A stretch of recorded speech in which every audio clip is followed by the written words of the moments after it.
Ազդարար լրատվականն է, Ցայք հեռուստաընկերության և ռադիոհայի ուղիղ եթերում, բարև ձեզ։ Արտակարգ դեպք է գրանցվել Գյումրիում, դեռևս չպարզված հանգամանքներում թալանվել է Ռիշկովի ջեմափողոցում տեղակայված և Արարատ բանկ բաց բաժնետիրական ընկերության Գյումրու մասնաճյուղին պատկանող բանկոմատը։ Դեպքով զբաղվում է Հայաստանի Հանրապետության ոստիկանության քննչական գլխավոր վարչության Շիրակի մարզի քննչական բաժինը։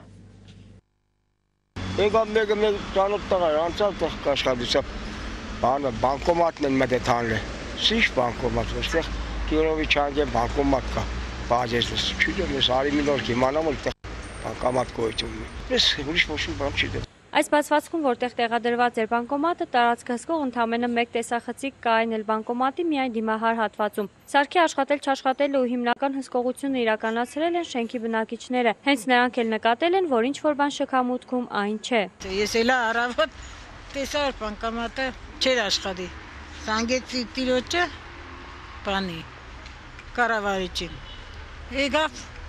նայեցինք որտեղ մազութ կար, միայն թերս բացեցինք որ դուռը բացել, այդքան բան։ Տիկինը դեպքի մասին տեղյակ է պահել Արարատ բանկ բաց բաժնետիրական ընկերության Գյումրու մասնաճյուղի կառավարչին կառավարիչն էլ ուղիղ ժամը 10-ին։ Զանգել է ոստիկանության Գյումրու բաժին ու հաղորդում ներկայացրել գողության մասին։ Շիրակի մարզի քննչական բաժինը արագ արձագանքել է, ստեղծվել է օպերատիվ քննչական խումբ, որն առավոտից աշխատանքներ է իրականացրել Ռիշկովի 1 շենքի շքամուտքում։ 2012 թվականի նոյեմբերի 25-ին ժամը 20:00-ից մինչև նոյեմբերի 26-ը ժամը 28:35 ընկած ժամանակահատվածում անհայտ անձը ուրիշի գույքը գաղտնի հափշտակելու դիտավորությամբ տեխնիկական միջոցի գործադրմամբ դուռը բացելու միջոցով ապօրինի մուտք է գործել Գյումրի քաղաքի Ռիշկով փողոցի թիվ 1 հասցեում գտնվող շենքի մուտքում տեղադրված Արարատ բանկին պատկանող բանկոմատի տարածք տեխնիկական միջոցի գործադրմամբ բացել է բանկոմատի դուռը եւ հափշտակել 29 միլիոն ՀՀ դրամ Արարատ բանկին պատճառելով առանձնապես խոշոր չափի գումարային վնաս։ Հատուկ կարևորագույն գործերով ավագ քննիչ Երեմ Հակոբյանը ասում է, իրականացվել է տարածքի զննում, հարձակվել են շենքի բոլոր բնակիչները, հարուցվել է քրեական գործ։ Հայաստանի Հանրապետության քրեական օրենսգրքի 177 հոդվածի 3-րդ մասի առաջին կետով հարուցվել է քրեական գործ, կատարվում է նախաքննություն։ Այս շենքը, որի շքամուտքում գտնվում է բանկոմատը, երկու մուտք ունի, յուրաքանչյուր բնակիչ իր բանալիով դռները բացելու, փակելու եւ իրավունք եւ հնարավորություն ունի։ Միշտ փակ են դռները։ Երեկոները փակում են, առավոտները բացում։ Այս պարագայում, եթե դռները իրենք են բացում ու փակում, պետք է որ գիշերը աղմուկ գոնե զգային բնակիչները։ Նրանք ինչ-որ բան նկատել են, թե ոչ, քննիչը չի բարձրաձայնում։ Ներկա պահին քրեական գործի նախաքննություն է կատարվում, այդ հարցադրումները նախաքննության գաղտնիության շահերից ելնելով չեն կարող այդ հարցադրումներին պատասխանել։ Բանկոմատը թալանել են առանց դուռը կոտրելու, քննիչը ասում է բացել են, բայց թե ինչպես եւ ինչ կերպ պարզ կդառնա փորձաքննության արդյունքների հստակեցումից հետո ներկա պահին նախաքննություն է ընթացքի մեջ, որը ըստ օրենքի ամենաուշը պետք է 2 ամսում ավարտին հասնի, արդեն արգրավվել են շքամուտքերի փականները, գործընթացը շարունակվում է։ Արմենու Հիմինասյան, Արթուր Մարգարյան, Խաչատուր Գևորգյան, Ազդարար։ Նման մի դեպք էլ տեղի է ունեցել Ախույրյանում։ Նոյեմբերի 26-ին ժամը 11:45-ին ոստիկանության Ախույրյանի բաժին է դիմել Artshine Invest Bank փակ բաժնետիրական ընկերության Ախույրյանի մասնաճյուղի կառավարիչը եւ հայտնել, որ նոյեմբերի 23-ի ժամը 18-ից մինչև նոյեմբերի 26-ի ժամը 11-ն ընկած ժամանակահատվածում տեխնիկական միջոցների գործադրմամբ նշված բանկին պատկանող Ախույրյան գյուղում գտնվող բանկոմատի սենյակի դուռը բացելով եւ բանկոմատը վնասելով գողացել են 1.854.000 դրամ։ Կատարվում է նախաքննություն։ Երևանում Հանրապետության հրապարակում համերգի ժամանակ փուչիկների պայթյունի գործով միակ մեղադրյալ Սերոբ Բոզոյանին ազատ արձակելու համար փուչիկների գործով տուժողները ստորագրահավաք են կազմակերպել։ Այս մասին ասել է Սերոբ Բոզոյանի պաշտպան Կարեն Մանուչարյանը։ Բոզոյանի գործը այժմ վերաքննիչ դատարանում է։ Ես կարծում եմ, որ դատարանը պետք է հաշվի առնի բոլոր հանգամանքները, այդ թվում եւ ստորագրությունները, քանի որ դրանք տուժածներինն են, ասել է փաստաբանը։ Նա տեղեկացրել է նաեւ, որ իր պաշտպանյալը այս շաբաթ կվիրահատվի։ Վիրահատության գումարի մասը նրան են փոխանցել տուժողները։ Անցյալ շաբաթ տուժողներից մի քանիսը այցելել էին ուռուցքաբանական կենտրոն Սերոբ Բոզոյանին տեսակցելու։ Նշեմ, որ հոկտեմբերի 17-ին կենտրոն եւ Նորք-Մարաշ վարչական շրջանների ընդհանուր իրավասության դատարանը նրան մեղավոր է ճանաչել 2 եւ ավելի մարդկանց անզգուշությամբ վնաս պատճառելու համար եւ դատապարտել 1 տարվա ազատազրկման։ Սերոբ Բոզոյանի խափանման միջոցը, այն է ստորագրություն չհեռանալու մասին, փոխվել է եւ նոյեմբերի 17-ին ուժի մեջ է մտել դատարանի վճիռը։ Մինչ այդ, սակայն սակայն նրա առողջական վիճակը կտրուկ վատացել է եւ Բոզոյանը այժմ գտնվում է հիվանդանոցում։ Այսօր առավոտյան ժամը 8-ին Նաիրիդ գործարանի ավելի քան 1000 աշխատակից գործարան գնալու փոխարեն Աշակունյաց պողոտայից երթով շարժվել է դեպի Բաղրամյան 26 Հայաստանի Հանրապետության նախագահի նստավայր։ Բանվորները բողոքել են, իսկ պահանջը մեկն է՝ Նաիրիդը նորից սկսի աշխատել եւ ստանա 11 ամսվա ընթացքում չտրված աշխատավարձի գոնե մի մասը 6 ամսվանը։ Բանվորները գրեթե 1 տարի աշխատավարձ չեն ստացել, որ ընդհանուր առմամբ կազմում է ամիսը 1 միլիոն ԱՄՆ $։ Ցույցի մասնակիցները հուսադրող պատասխաններ են ստացել։ Նաիրիդ գործարանից միջև նախագահական նստավայր նաիրիցիները այսօր երթով հասան 3 ժամում։ 11 ամսվա չստացած աշխատավարձեր ստանալու համար նրանք խնդրում են Սերժ Սարգսյանի միջամտությունը։ Այս տարվա աշխատավարձը դեռ չենք վճարել։ Ծախսերը չենք փակում, կոմնացախսեր, սնդանոթեր եւ այլն։ Մինչև պարտքերը փակում եք, միած ստանում, նորից պարտքեր եք փակում։ Նաիրիցիներին չի բավարարում իրենց տնօրինության այն պատճառաբանությունները, թե գործարանը չի աշխատում։ Այն դեպքում, երբ նրանք գիտեն, որ ընկերության 12 տնօրենները շարունակում են բարձր աշխատավարձ ստանալ։ Այդ 12 հոգու տնօրենների գումար ամսվա կտրվածքով կազմում է 48 միլիոն դրամ։ Մարդկա փող չունի, որ գա գործի։ 400 դրամ օրը տալիս եմ, գալիս եմ իմ թոշակից, գալիս եմ գործի։ Նաիրիդն արդեն 2 տարի է չի աշխատում, աշխատակիցների մեծ մասը հարկադիր պարապուրդում է։ Այսօր ոնց որ գերեզմանոց լինի մեր գործարանը։ Նաիրիցիների միակ մխիթարանքն այն է, որ իրենք այսօր միլիոնատերեր են, եթե իհարկե ստանան կուտակված աշխատավարձը։ Դանի որ աշխատավարձ չեք ստացել մի տարվա, բոլորն որ գումարը սիրավը միլիոնից ավել է։ Բողոքի ակցիայի մասնակիցներին Սերժ Սարգսյանի նստավայրի մոտ դիմավորեց նախագահի աշխատակազմի դիմում բողոքների ընդունման բաժնի պետ Աիդա Ասատրյանը եւ ներս հրավիրեց։ Քիչ անց Նաիրիդի արկոմի նախագահ Հրաչ Մովսիսյանը իր գործընկերներին տեղեկացրեց։ Ամենահնարավորը այս շաբաթ մի աշխատավարձ, դեկտեմբերի մեջ մի աշխատավարձ, ես խնդրել եմ, որ մինչև դեկտեմբերի 15-ը եւ հունվարին մի աշխատավարձ։ Հիշեցնենք, որ Նաիրիդ գործարանը ցանկանում է ձեռք բերել ռուսական Իտերա ընկերությունը։ Այս հարցը հստակ պատասխան կստանա մինչև դեկտեմբերի 20-ը։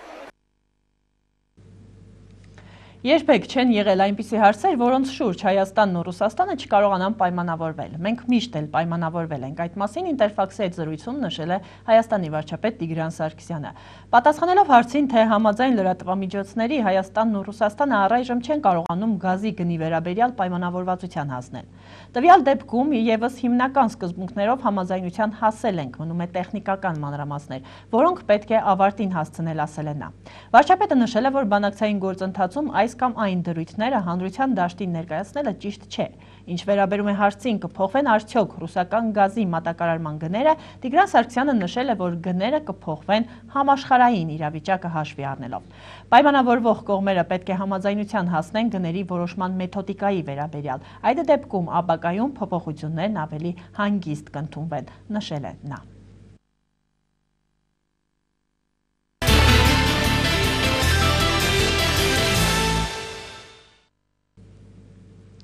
Երիտասարդական նախաձեռնությունների եւ թուրքական Իգելչիկ հասարակական կազմակերպության կենտրոնի համագործակցությամբ Հատիր սահմանը կառուցիչ կամուրջը ծրագրի շրջանակներում տարբեր երկրների երիտասարդներ հանդիպել են եւ քննարկել իրենց պետությունների կոնֆլիկտային հիմնահարցերը։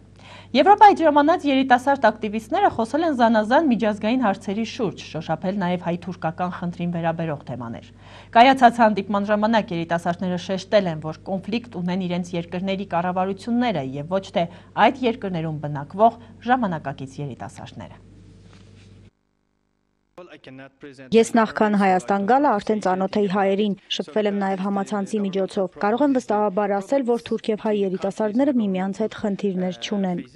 Թուրք երիտասարդն է խոսում Հայաստանի մասին։ Ժամանակակից թուրք հասարակության գրեթե բոլոր ներկայացուցիչներն են ջերմորեն վերաբերվում հայերին։ Այլ հարց է, թե ինչպիսի հարաբերություններ են առկա Հայաստանի եւ Թուրքիայի միջև։ Շեշտը Թուրքիա-Հայաստան հարաբերությունների վրա ենք դնում։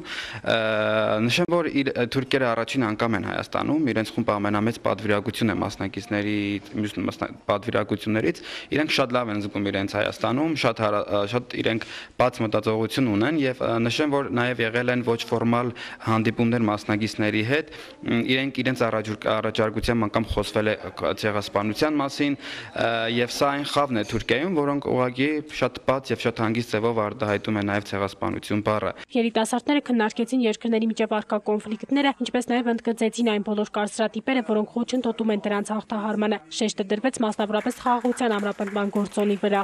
Խոսելով Ռումինիայի մասին, ես կարող եմ ասել, որ Ռումինիան կոնֆլիկտ չունի որևէ երկրի հետ, ունի պարզապես որոշակի անհամաձայնություններ։ Տեսնելով հայ եւ թուրք ժողովուրդների միջև ընկերական հարաբերությունները, կարող եմ ասել, որ կառավարությունները այլ բան են անում, ժողովուրդները այլ։ Եթե թուրք եւ հայ երիտասարդների միջև շփումը կոնֆլիկտային հարթության վրա չէ, ապա Ադրբեջանի պարագայում իրավիճակն այլ է։ Երիտասարդական թեւի ներկայացուցիչներն ասում են, ադրբեջանցի երիտասարդները նմանաբնույթ կոնֆերանսներին գրեթե մասնակցություն չեն ունենում։ Ադրբեջանից ցավոք մասնակիցներ չունենք,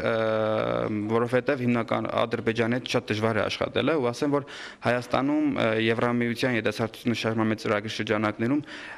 եթե չեմ սխալվում, երբեք Ադրբեջանից մասնակիցներ չենք ունեցել։ Նշենք, որ կոնֆերանսին մասնակցել է 11 երկրի ներկայացուցիչ։ Երիտասարդները պատրաստվում են 7 օր մնալ Գյումրիում եւ քննարկել թեմաներ բոլոր ոլորտներից։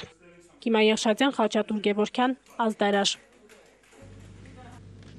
Ժառանգություն կուսակցությունը կարող է պաշտոնական բողոք հղել Ասիական քաղաքական կուսակցությունների միջազգային կոնֆերանսին։ Բաքվում կայացած լիագումար նիստում Ռաֆի Հովհաննիսյանին լրացուցիչ ելույթ չտրամադրելու կապակցությամբ։ Մենք չենք բացառում նման քայլը, ամեն դեպքում դա կքննարկվի առաջիկա օրերին կուսակցության վարչության նիստում, երբ պարոն Հովհաննիսյանը նաև պաշտոնապես կներկայացնի եղելությունը արդեն վարչությանը, այդ ժամանակ կքննարկենք նաև այդ տարբերակը։ Ազատություն ռադիոկայանի հետ զրույցում փոխանցել է կուսակցության խոսնակ Հովսեփ Խուշուդյանը։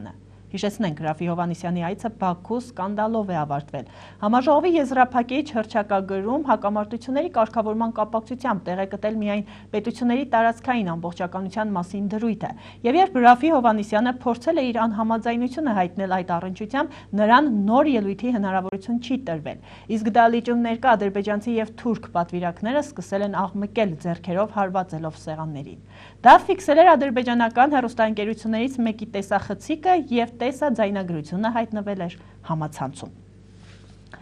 ԵԱԿ Մինսկի խմբի համանախագահները լիահույս են, որ Ստեփանակերտի օդանավակայանի գործարկման հետ կապված խնդիրները կլուծվեն դիվանագիտական ճանապարհով, հիմնվելով միջազգային կոնվենցիաների վրա։ Ինչպես հաղորդում է Armenpress-ը, վկայակոչելով ադրբեջանական լրատվամիջոցները, այս մասին Բաքվում հայտարարել է ԵԱԿ Մինսկի խմբի ֆրանսիացի համանախագահ Ժակ Ֆորը։ Մենք այս առնչությամբ արդեն իսկ հայտարարություն տարածել ենք եւ ընդգծել, որ օդանավակայանի բացումը որևէ կերպ չի կարող ազդել Լեռնային Ղարաբաղի իրավական կարգավիճակի վրա, շեշտել է Ֆորը։ Հիշեցնենք, ԵԱԿ Մինսկի խմբի համանախագահներ Ռոբերտ Բրատկեն, Իգոր Պոպովը, Ժակ Ֆորը եւ ԵԱԿ գործող նախագահի անձնական ներկայացուցիչ Անջեյ Կասպշիկը նոյեմբերի 19-ից 26-ը տարածաշրջանային այց են կատարել Լեռնային Ղարաբաղ, Հայաստան եւ Ադրբեջան։ Ֆրանսիական France 24-ը նոյեմբերի 22-ին եթեր է հեռարձակել Լեռնային Ղարաբաղի մասին պատմող տեսանյութ, որում մասնավորապես նշվել է, որ Ադրբեջանի կողմից ռազմական հարձակման դեպքում հայկական կողմի պատասխանը կլինի ազդեցիկ։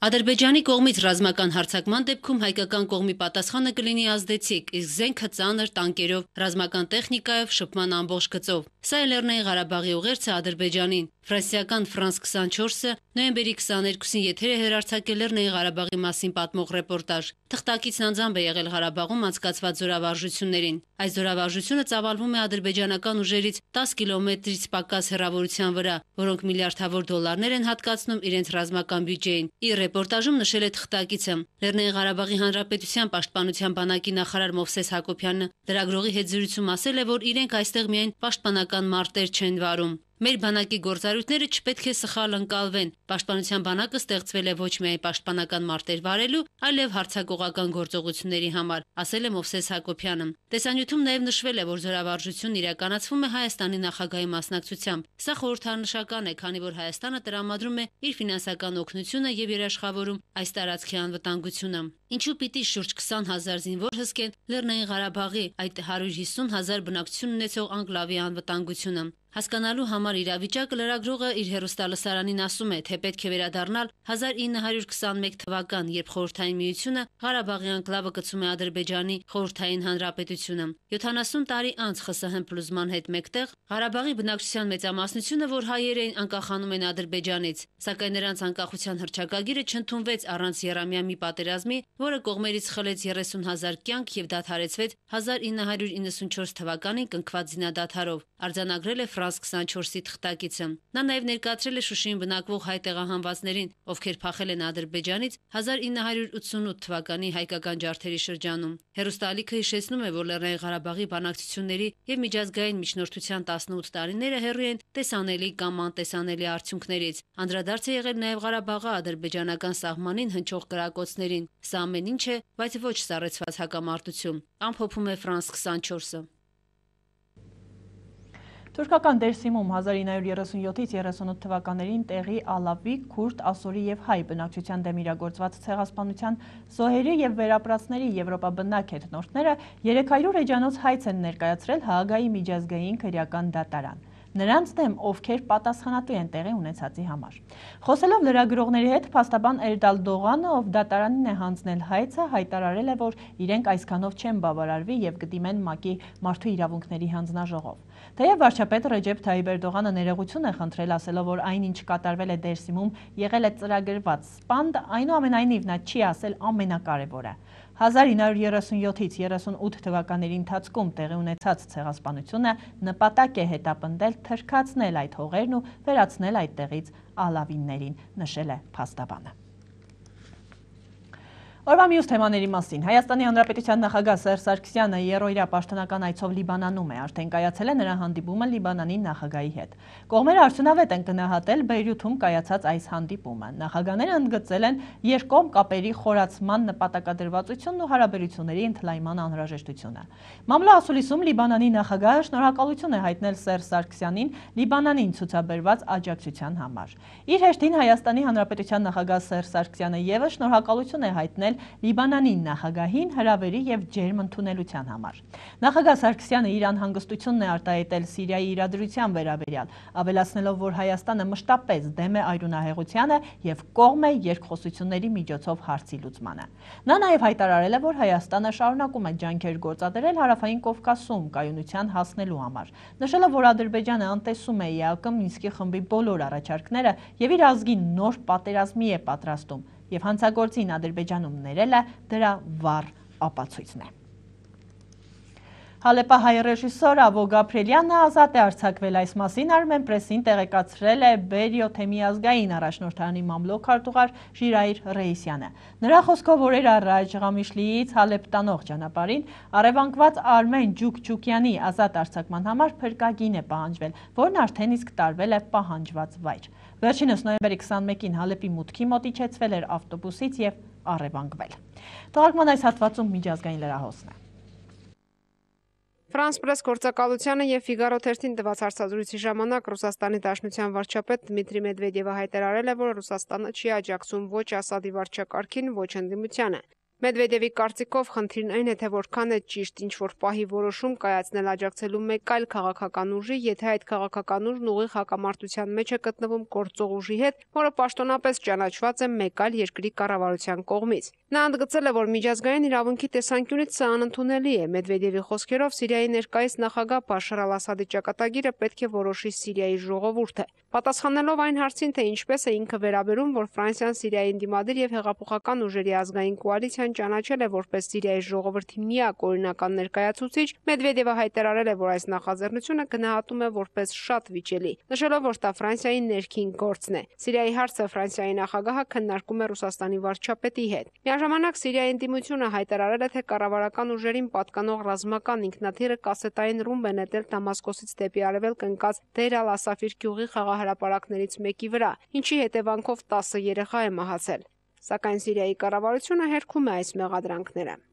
Եգիպտոսի նախագահ Մուհամեդ Մուրսին հանդես է եկել հայտարարությամբ, վստահեցնելով, թե դատականացյաններին վերաբերող իր լիազորությունը ժամանակավոր հնարավորություն է եւ ոչ թե նախագահի իշխանության կենտրոնացում։ Եգիպտոսի սահմանադրական հռչակագրով արգելվում է նախագահի որոշումների վիճարկումը դատական ատյաններում։ Նախատեսված են Մուրսիի հանդիպումները դատական վերին ատյանների ներկայացուցիչների հետ, որոնք նույնպես քննադատել են նախագահին վերապահված լիազորությունները։ Սահմանադրական հռչակագրի կողմնակիցների եւ հակառակորդների միջև տեղի ունեցած բախումների հետևանքով 15-ամյա մի տղա է զոհվել։ Ցուցարարները բողոքել են Եգիպտոսի նախագահի հենց այս որոշման դեմ։ Ավստրալիայի կառավարությունը եւ զինված ուժերի հրամանատարությունը ներողություն են խնդրել բանակում ոչ կանոնադրական հարաբերությունների զոհերից։ Պաշտպանության նախարարն ընդգծել է, որ բանակի հրամանատարությունը պետք է զինծառայողների շրջանում փոխի վարքի կուլտուրան։ Ավելի վաղ բանակի ներսում խախտումների վրա աչք էին փակում։ Իշխանություններն անելով այս հայտարարությունը հիմնվել են բանակում բռնությունների մասին այն անկախ հաշվետվության վրա, որը ներկայացվել է այս տարի։ Ստուգման արդյունքների համաձայն երկրի զինված ուժերում 1951 թվականից ի վեր գրանցվել է սեռական, ֆիզիկական եւ բարոյական բռնության 775 մեղադրանք։ Այժմ հատուկ հանձնաժողովը զբաղվում է առանձին դեպքերի հետաքննությամբ։ Կատալոնիայի անկախացման գործընթացը հետաձգվում է այստեղ անցկացված խորհրդարանական ընտրությունների արդյունքում ազգայնականներին, որոնք էլ նախատեսում էին անկախացման հարցով հանրաքվե անցկացնել, չի հաջողվել բացարձակ մեծամասնություն կազմել տեղի խորհրդարանում։ Չնայած դրան, կուսակցությունը հաղթել է այս ընտրություններում։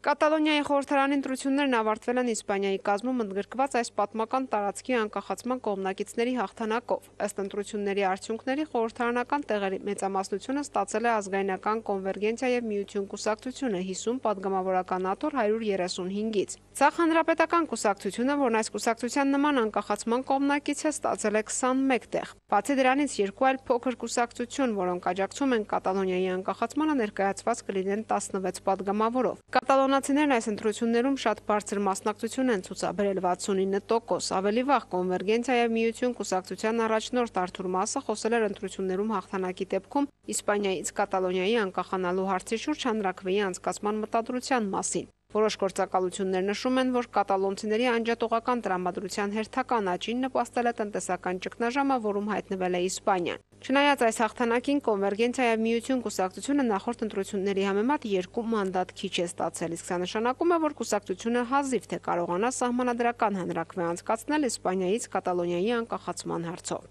Նարա Մելքոնյան, Ազդարար։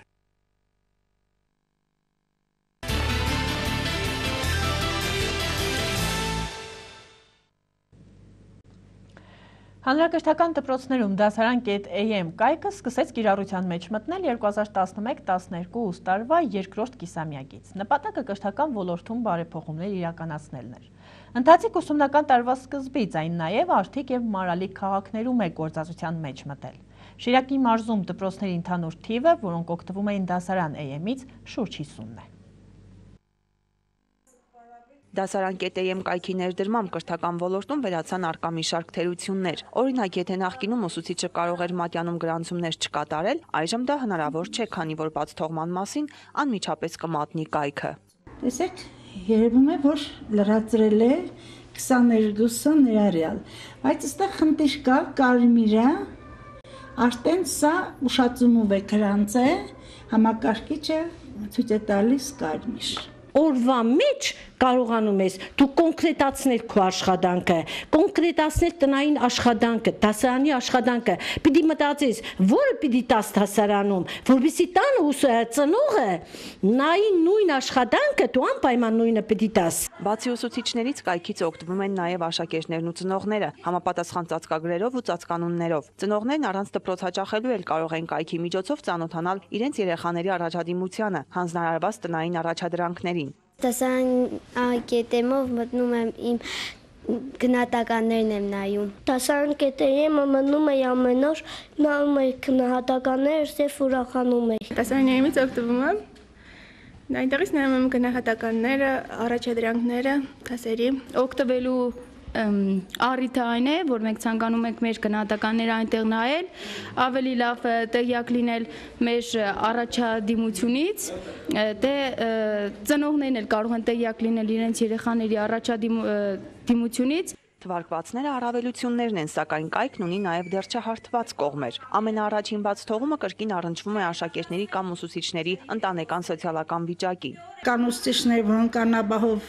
սոցիալապես անհաբահով վիճակում են գտնվում եւ սպասում են սրանից են օգտվում, նրանից են օգտվում կամ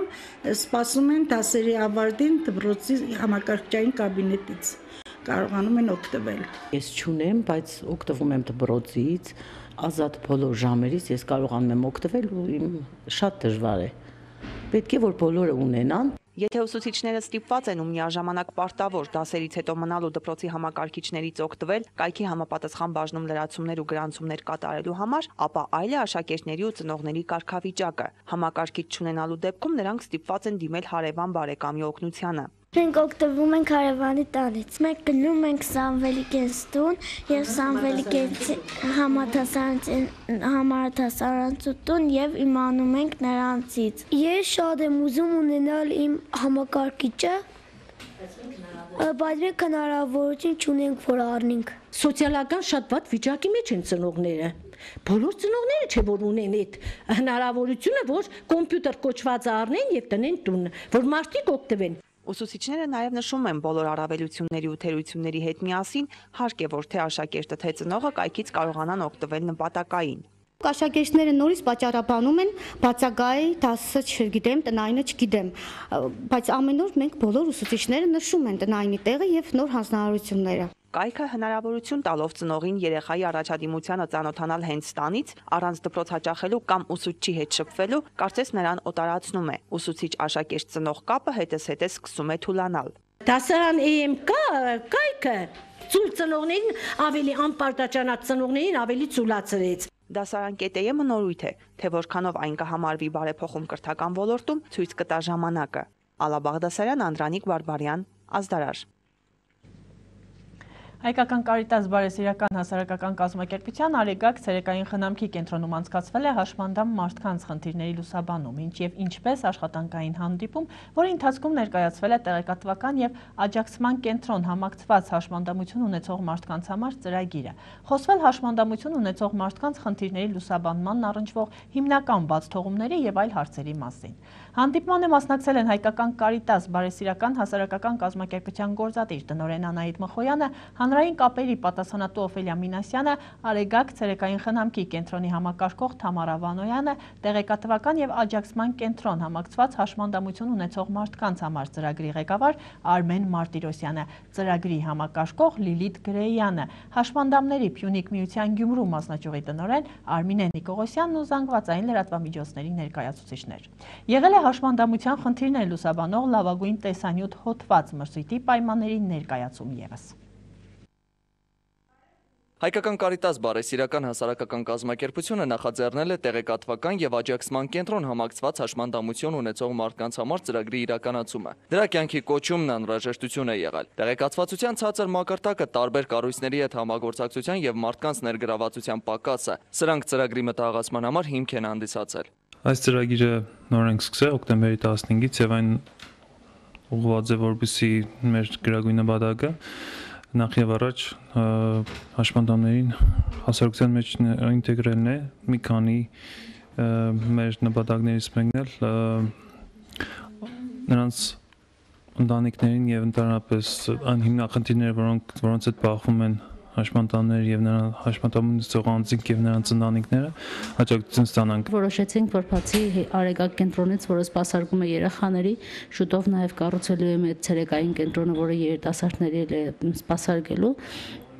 Ամեն դեպքում կենտրոնը ինքնանպատակ կլիներ, եթե չլինեին մյուս կառույցները, որոնք աշխատում են։ Եվ քանի որ Հայաստանում ամենամեծ հաշմանդամության հետ աշխատող կենտրոնը լինելու է Գյումրիում, դրա համար այս ծրագիրը նաև նախատեսում է ամբողջ դաշտը զարգացնել։ Ծրագրի շրջանակներում գործում է թեժգիծ 08000 1011 անվճար հեռախոսահամարին դիմելով կտրվի հաշմանդամությանը վերաբերող անհրաժեշտ տեղեկատվություն, խորհրդատվություն եւ հոգեբանական աջակցություն։ Կկատարվի ուղղորդում հաշմանդամությամբ զբաղվող այլ հաստատություններ հետագա աջակցության համար։ Պատասխանատուն նշում է, որ համագործակցում է նաեւ մարդու իրավունքների պաշտպանի Գյումրու գրասենյակի հետ։ Ծրագրի կոմպոնենտներից է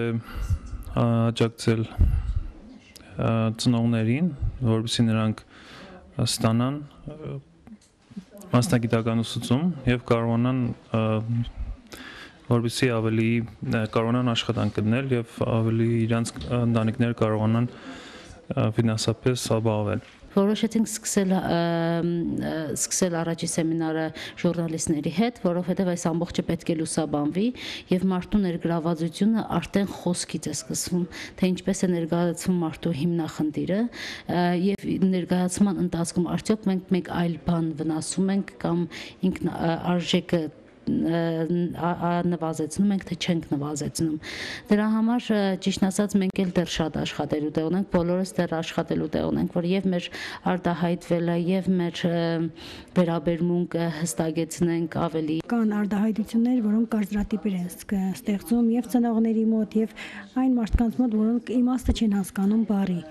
Ինչպես է արդաբերվում այդ բառը, թե հաշմանդամ բառը, թե հաշմանդամության հետ կախված տարբեր հիմնախնդիրներ ունեցող անձանց տարբերակումները ճիշտ օգտագործվի այդ բառերը հեռուստատեսությամբ, որովհետեւ այդ կարծրատիպը վերջապես մենք կարողանանք կոտրել։ Հանդիպման կազմակերպիչները նշել են, որ հաճախ լրատվամիջոցների ներկայացուցիչները լուսաբանման ընթացքում տերմինաբանական սխալներ են թույլ տալիս, հաշմանդամություն ունեցող մարդկանց մասին խոսելիս։ Երբեք մի հիշատակեք մարդուն բացառապես ըստ նրա հաշմանդամության, նշել են ներկաներն ու ավելացրել. ճիշտ տերմինաբանության սկզբունքը սկզբում մարդն է, կարգախոսն է։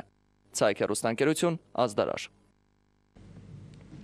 Եվ վերջում մեր ֆուտբոլային թիմի հաղթանակի մասին։ Հայաստանի առաջնության 31-րդ տուրում Գյումրիի Շիրակը սեփական հարկի տակ 2-0 հաշվով առավելության է հասել Երևանի Ուլիսի նկատմամբ։ Շիրակի կազմում աչքի են ընկել Դավիթ Հակոբյանն ու Մկրտիչ Նալբանդյանը։ Օրվա լրահոսից առանձնացրել ենք այսքանը, շնորհակալություն մեզ հետևելու համար առայժմ։